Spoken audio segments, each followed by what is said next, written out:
What's going on, guys? Back this week. Before we get started, just a little reminder, go grab your purple shirt. It's available for one more week, then we're not selling anymore. This week we're gonna dig in to the things I've found so far in this car, the things that I need to do, and the things that might cause problems or will cause problems in the future. Still a great car, but there's things that previous people have done to this car that we're gonna have to fix. So let's get to it.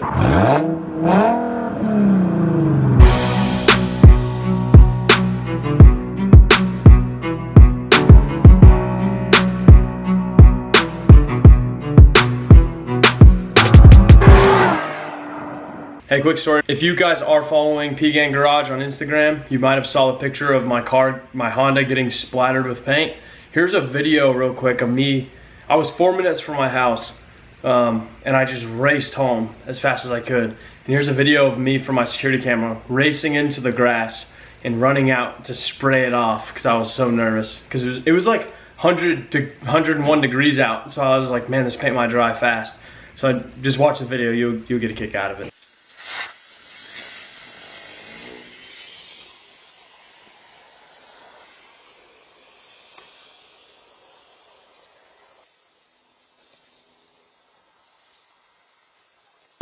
All this paint.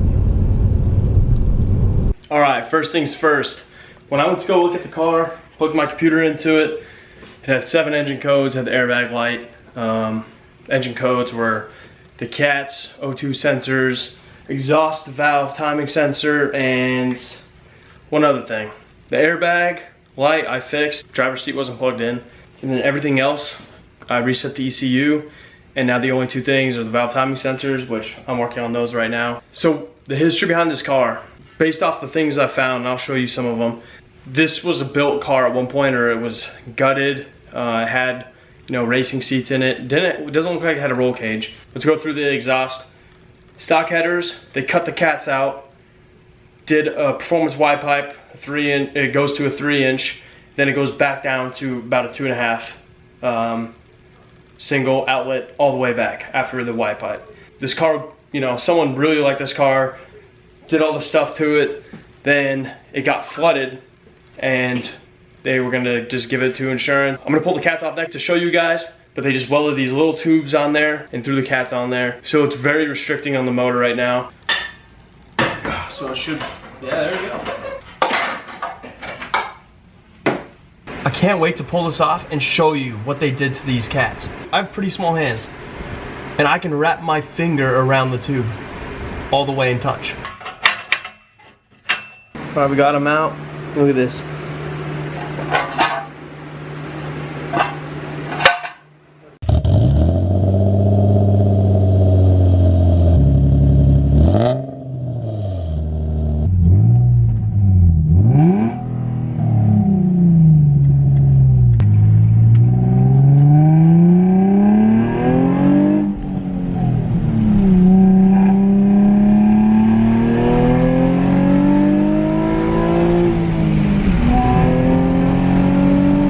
Instead of buying an intake for it, they just bought a cone filter, but this is not the one they put on.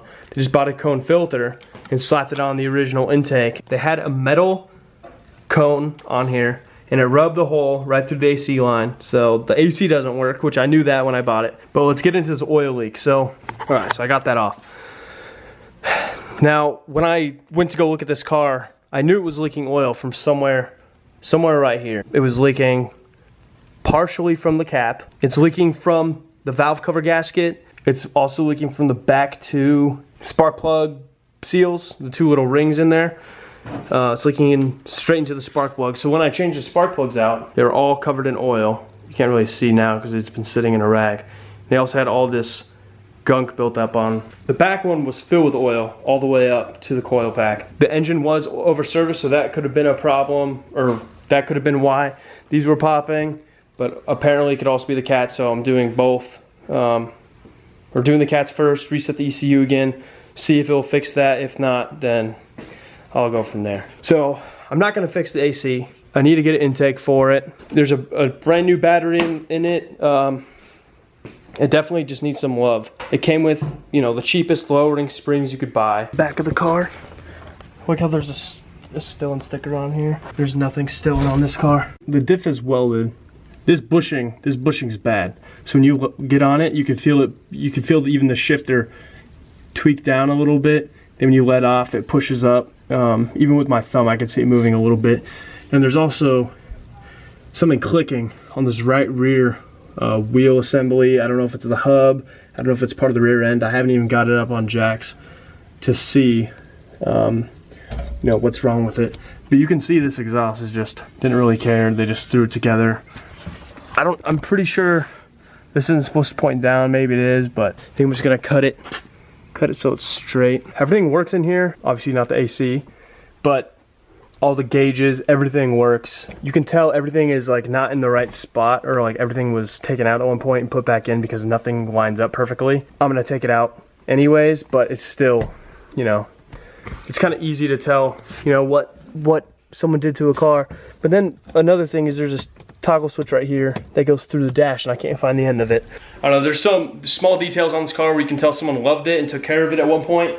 And then whenever it got flooded, they just pieced it back together so they can get their insurance for it and just got rid of the car. So, and you can also tell that the steering wheel was off at one point. They probably had an aftermarket one on there because the bolts, you know, there's nothing crazy done to it. That, you know, once I get everything to do new gaskets up top for the valve covers in the plenum, when I pull the plenum apart, port the manifold going down, and then put everything back together, it stops leaking oil, and I don't ruin these brand new spark plugs also. I think that's pretty much it. Oh, there is an aftermarket throttle body on here. Based off the work that's been done on this car, I doubt it was ever tuned. It's not running as good as it could be because someone just threw stuff on this car and just had fun with it. But it's all right. We're gonna bring it back to life and have fun with it. So the end goal with this car, why did I buy this car? What is this car for?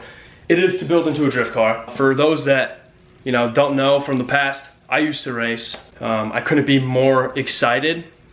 Like, I find myself not being able to sleep sometimes just because I can't stop thinking about getting back on the track. I've not done that much drifting in my life. Racing on the dirt track, you do drift. You go one direction all the time though, and it's on dirt, it's not asphalt. This will definitely be a learning experience. I'm super pumped and I cannot wait. I just thought this would be the perfect car to get started and have fun with. I wanted a car that was like really strong, had low miles so it could be, you know, pretty reliable. Short term, of course, tear it up, but that's the point. So salvage title wasn't that big of a deal. There's little things that need to be fixed, we'll fix them, but in the end, it's gonna be fun, it's gonna be a great car, and it's gonna be an adventure.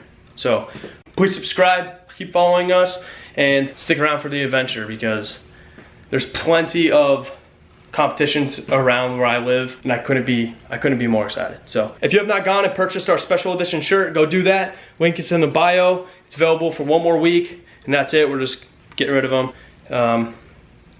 Thank you guys so much for watching. Please like this video, subscribe, share with your friends, and stick around for the ride. Peace out, Peruch Gang.